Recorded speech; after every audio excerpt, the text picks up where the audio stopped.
Okey, sekarang saya akan menceritakan kronologi peluasan kuasa penjajah di tanah Melayu, sejarah yang berlaku. Okey, pertama sekali kuasa Portugis menjajah tanah Melayu pada tahun 1511 hingga 1641, iaitu selama 130 tahun. Okey, pertama sekali apakah faktor kedatangan Portugis ke tanah Melayu? Iaitu pertama, menguasai perdagangan rempah yang dimonopoli oleh pedagang Islam pada masa itu. Kemudian faktor kedua, meluaskan pengaruh di timur. Maksudnya pengaruh dari segi agama, segi budaya. Okay, dia nak mengembangkan ajaran Kristian.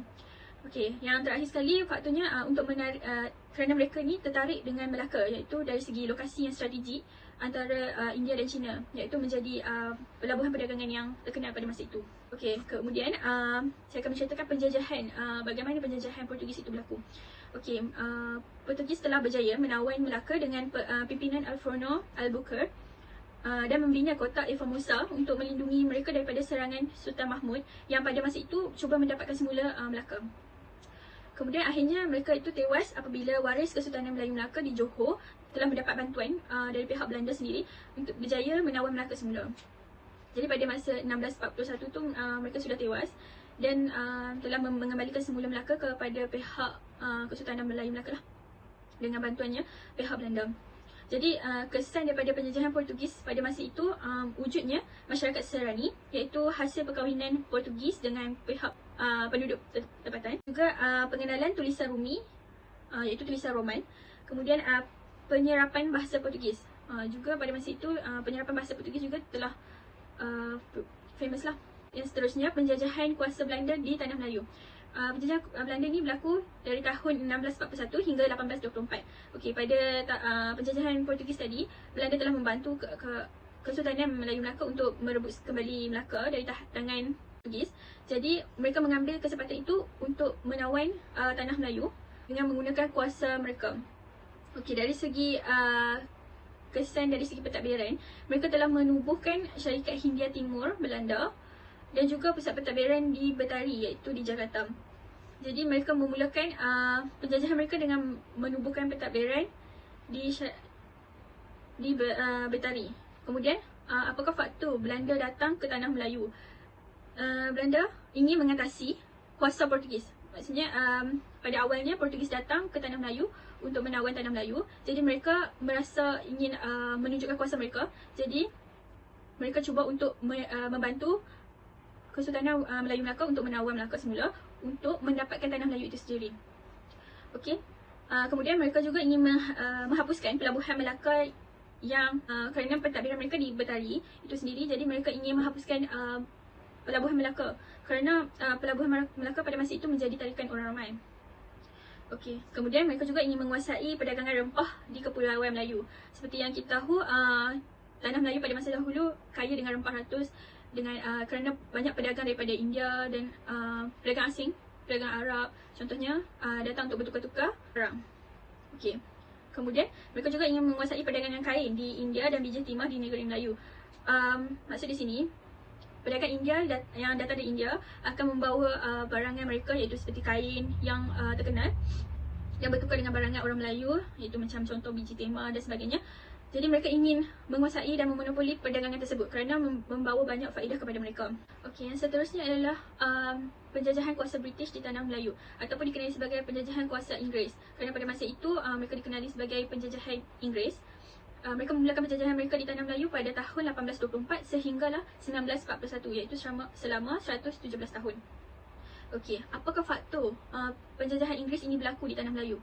Pertama sekali, mereka ingin mencari pelabuhan sebagai pangkalan laut untuk kapal-kapal mereka sendiri, kapal-kapal British, iaitu menjadi tempat perlindungan kapal mereka yang berdagang daripada luar hingga ke tanah Melayu. Kemudian mereka juga ingin menguasai kekayaan ekonomi tanah Melayu kerana pada masa itu memang perdagangan di pelabuhan Melaka itu memang sangat terkenal. Okey, bagaimana penjajahan itu sendiri berlaku? Awalnya permohonan Sultan Muhammad Jiwa, iaitu Sultan Kedah, mendapatkan Gubernur British kerana mereka mendapat ancaman daripada pihak Bugis. Sultan Muhammad Jiwa ini membuat surat kepada Gubernur British untuk memohon bantuan.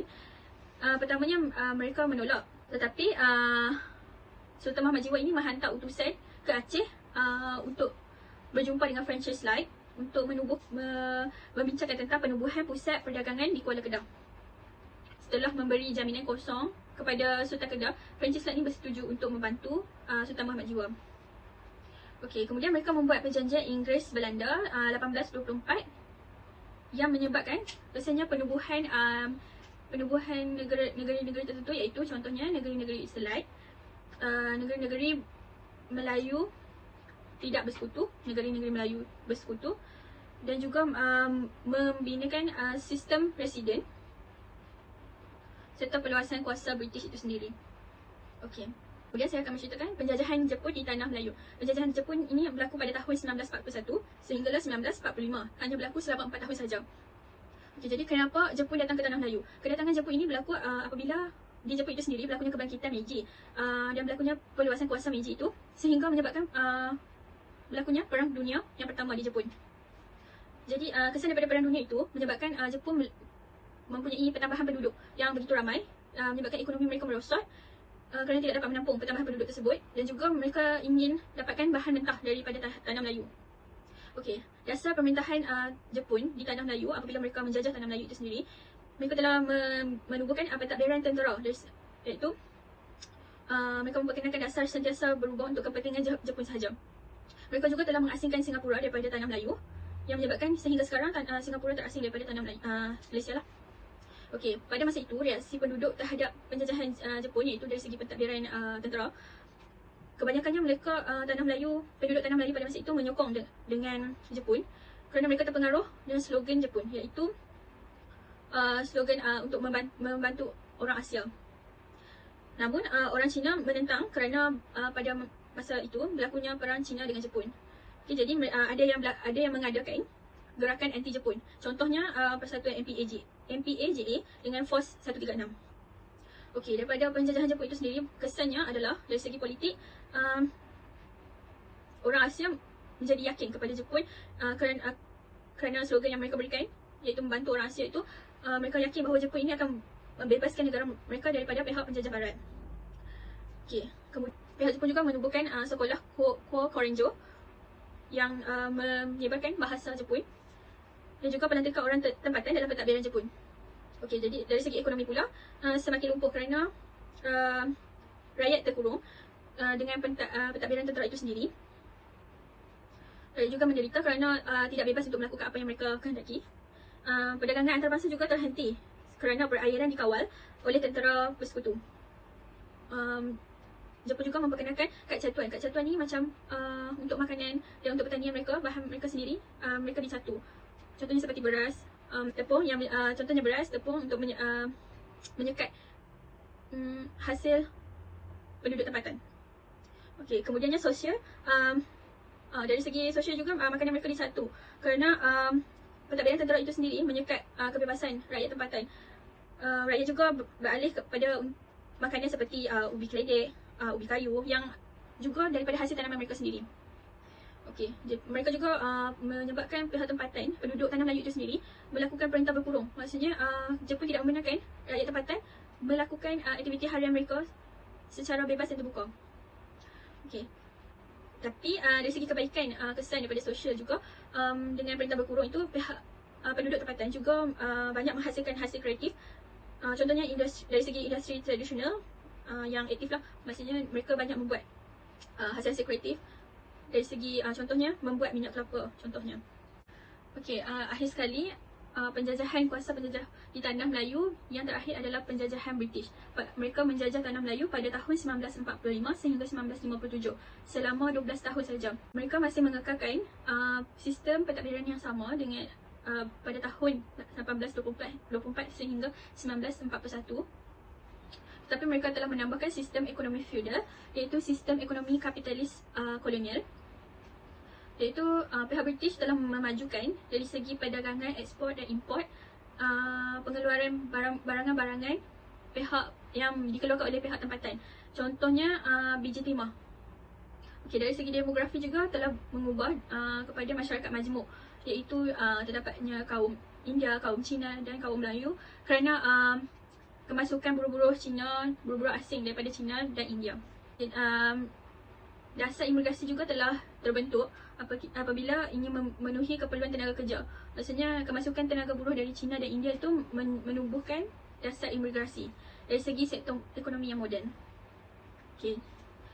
Kebanyakan penduduk Tanah Melayu itu sendiri, penduduk Bumi Putra telah melakukan dari segi sektor ekonomi tradisional. Mereka menumpukan kepada sektor ekonomi tradisional. Manakala buruh asing dari China dan India juga pula menumpukan kepada perdagangan ekspor dan import. Okay, jadi berlakunya pembahagian kerja mengikut etnik dan berlaku juga ketidakseimbangan antara kaum kerana terdapat banyak kaum pada masa itu kerana kemasukan buruh-buruh asing. Dan akhir sekali mereka telah memperkenalkan sistem residen. Jadi setakat ini sahajalah penerangan saya tentang perluasan kuasa asing di Tanah Melayu, yang merupakan salah satu peristiwa yang penting yang menyumbang kepada kemerdekaan Tanah Melayu. Sekian, terima kasih.